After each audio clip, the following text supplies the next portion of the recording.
Hello. No, my name is Angus. I am a computer science student currently in my second year, and I like entrepreneurial stuff. I started in sales, failed completely, did not even get a position.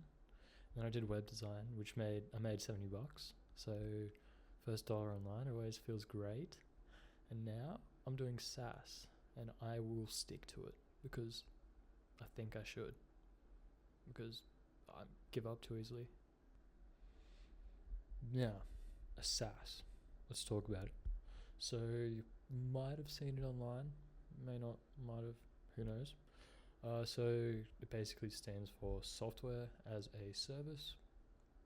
Users pay for a monthly subscription for some sort of like software that solves a problem in their life. That could be as easy as, I think I just watched someone talk about their SaaS. It was like it helped kids quit porn addictions. There's Skimmer, there's Study Buddy, and there's Would You Click.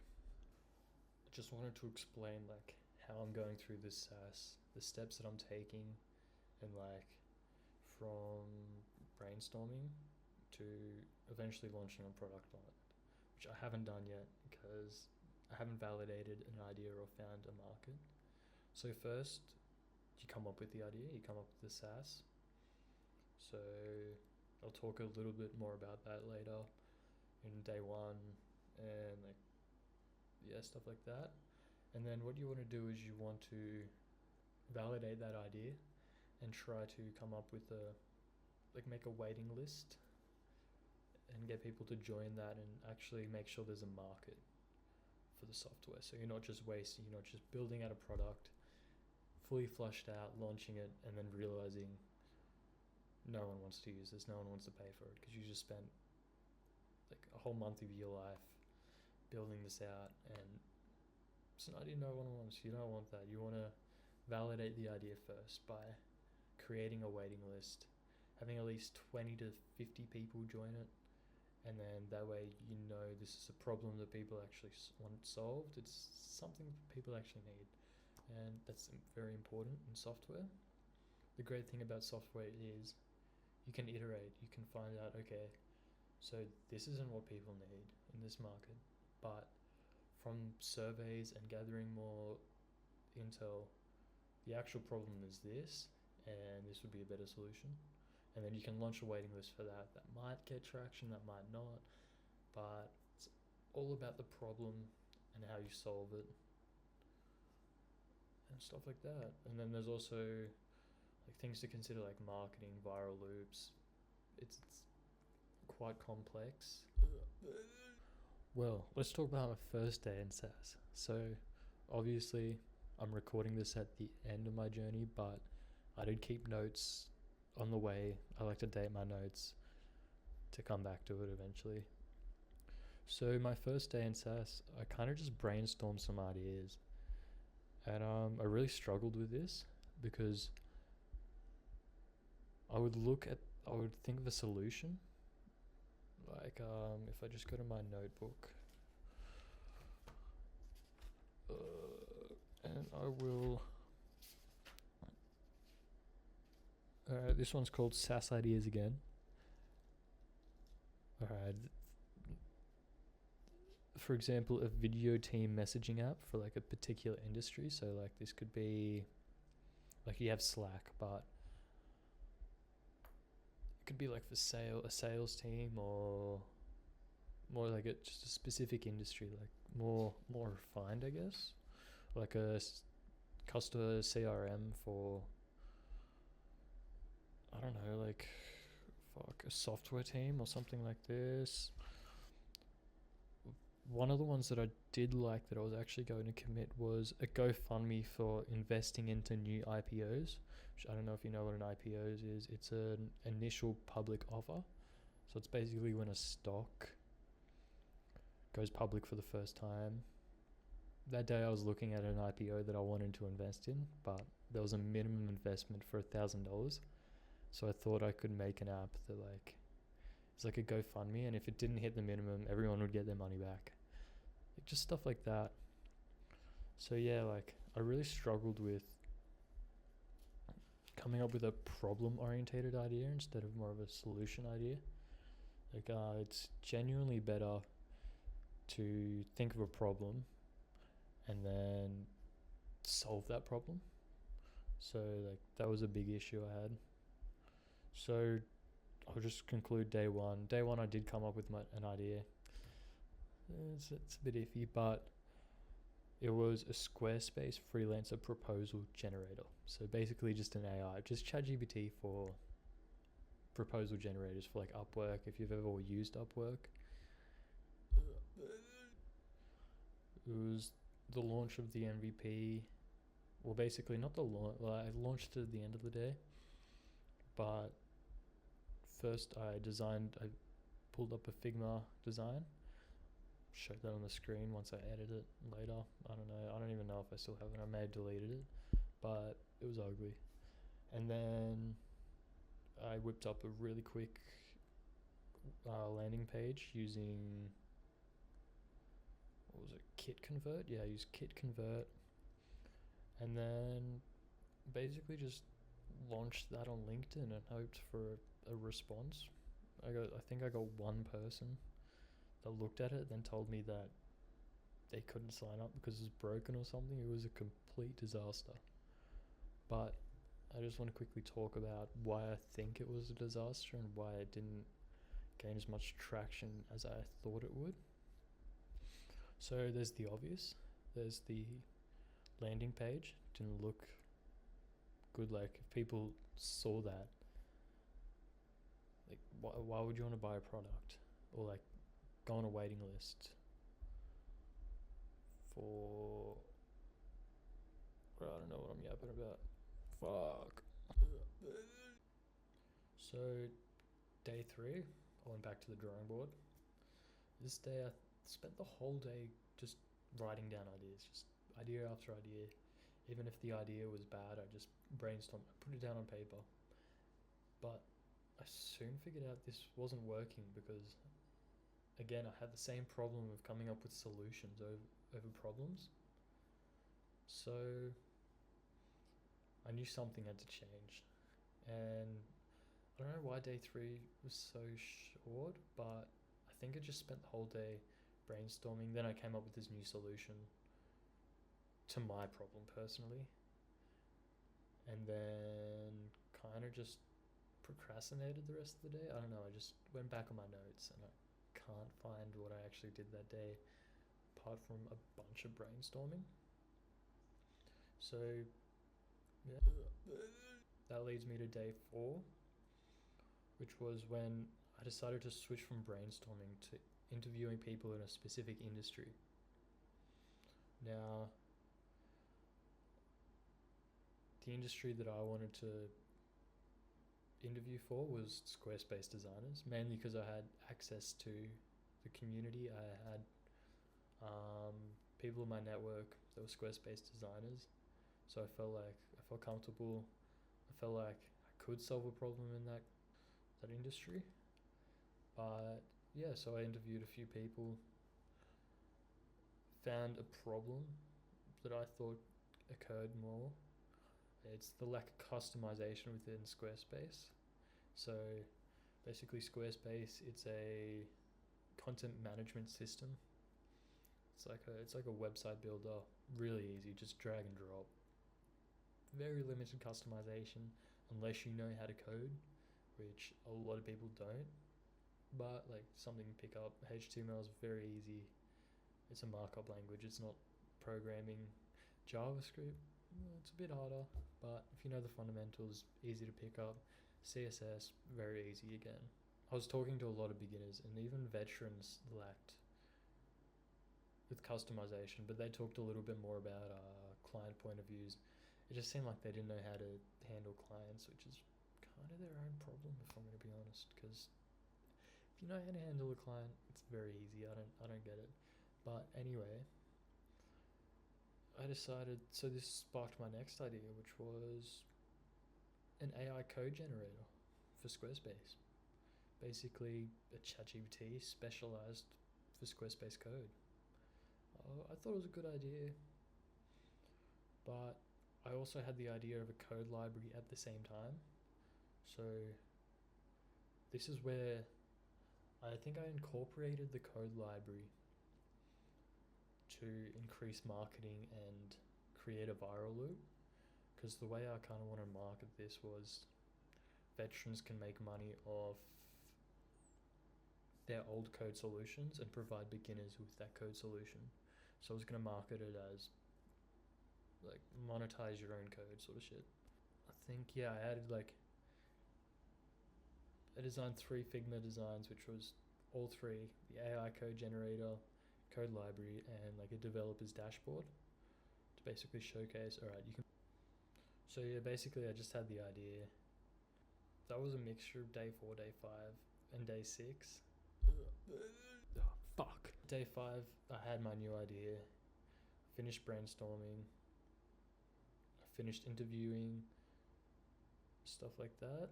And then by day 6, I was creating my Figma design and landing page, which I just briefly discussed then. And then day 7 was market validation, which is probably like mixed into 3 days, if I'm going to be honest. I spent 3 days with market validation, and I'll just talk about some of my approaches, like what I did, what I wish I did, some funny moments, stuff like that. So basically, the landing page looked pretty sick. If I do say so myself, I'll put that up on screen too. Figma designs, yeah, alright, better than my last one. And so I posted on LinkedIn a bunch of text. I don't even remember what I said. Just I interviewed hundreds of Squarespace designers, basically capped. I interviewed like 10 max, I think, and it got a good response. It got 8 likes, 6 replies, 6 comments, and it was decent. I got like 5 subscribers. I'll show you the analytics. It's kind of shocking. And yeah, so that was my first approach for market validation. Next, I went to a Discord community, Digital Launchpad, which is Eman Gadji's course. So I don't know, if you're watching this video, you've probably heard of Eman Gadji, and you might have fallen for his marketing tricks. I don't know, he's a genius, but that doesn't mean he's a great person. Anyway, yeah, next I struggled for like 2 days. I just procrastinated. After that, I was like, yes, I got 5 subscribers. I was just so happy. And I kind of just reached out to my network. People were a bit confused. I was very ambiguous with the whole thing, like, oh, check out my website. And then I just say, oh, cool website, I love the color scheme. It was like, I wanted you to join the waitlist. And it was depressing. But then this comes to when I kind of decided to pivot, which was my post on Reddit. So I'll get it up on the screen. It's quite lengthy. I basically tried to rage bait the Squarespace Reddit forum, r/Squarespace. It worked. I rage baited them, but I didn't get any traffic from it. So if I just talk about what I did, was I basically said, look, I'm trying to do this for a client. Can you help me? And I put in like a couple of things that I thought would take them off. I said, oh yeah, I don't even know how to code in HTML, like basically implying it's a programming language, which I thought would really tick them off. But like, and then I came in with an alt account and basically commented the solution and said, oh, if you're looking for an AI code generator, here's a waiting list for a product I'm developing. So that comment, when I looked at it, that comment didn't show up, so I think it was too long. So I don't know what happened there. Maybe the moderators like said, oh, this is a new account, this is sus as hell.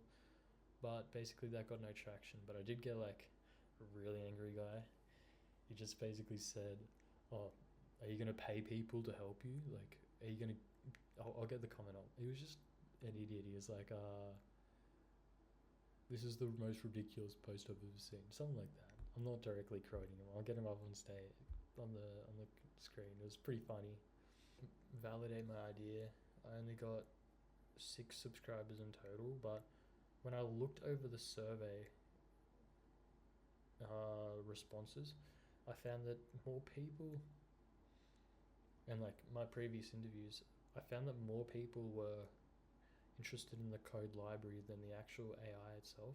There's a few beginners that wanted the AI, but honestly, just use ChatGPT. It's so easy. You just say, "Oh, this is for Squarespace.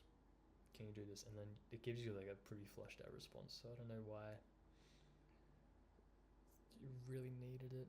Anyway, so this brings me to my next idea where I want to pivot to, which I haven't started any sort of landing page. This is kind of like today I woke up and reviewed the Reddit post, and yeah, no. I mean, rage bait, it works, but I did it incorrectly. I think there was a better way to approach it. I got like 800 views, which is great. Just like nobody went to my website because they were more focused on the post itself instead of the solution I was trying to offer. Or I wasn't problem orientated. Like you sell the outcome, not the solution, sort of thing. Like you don't sell features, you sell the outcome.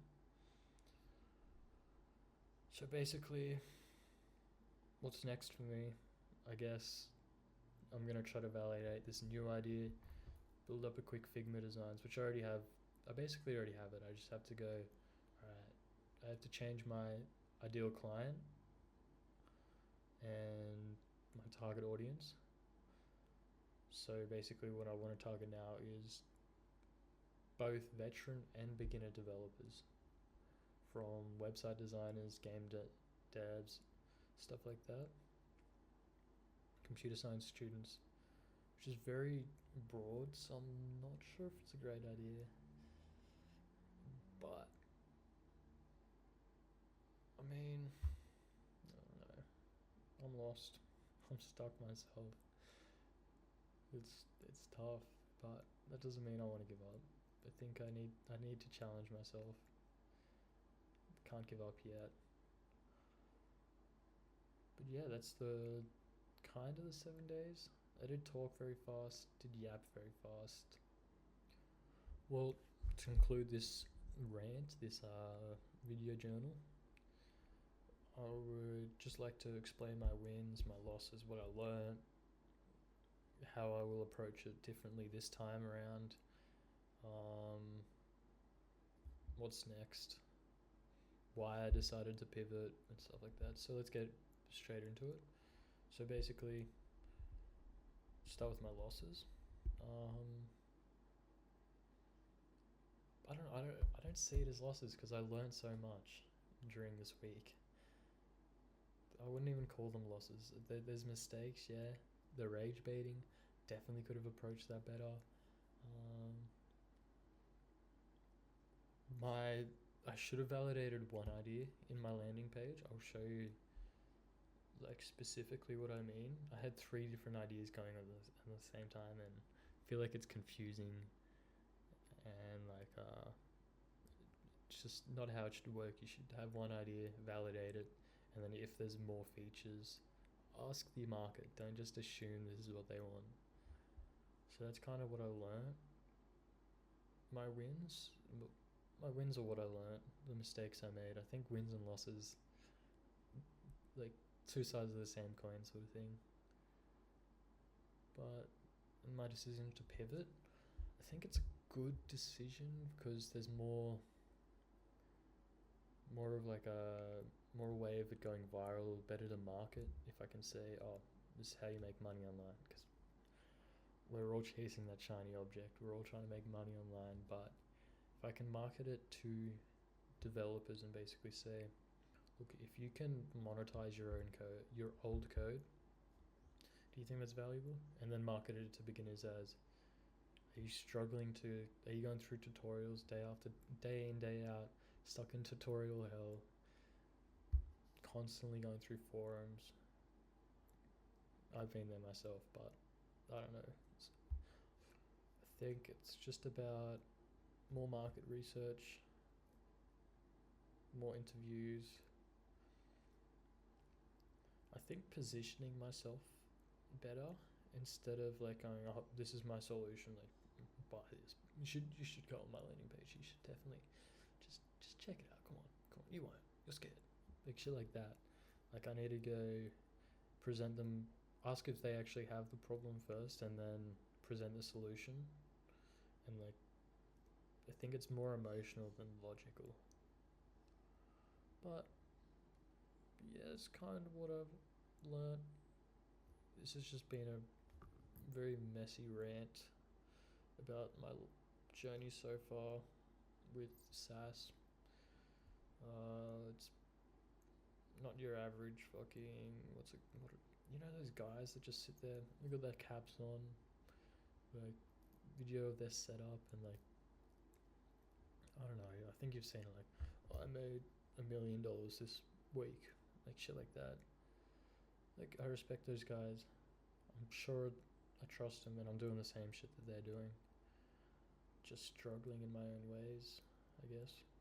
It's hard, but yeah, time to edit. Get out of here. Go do something with your life.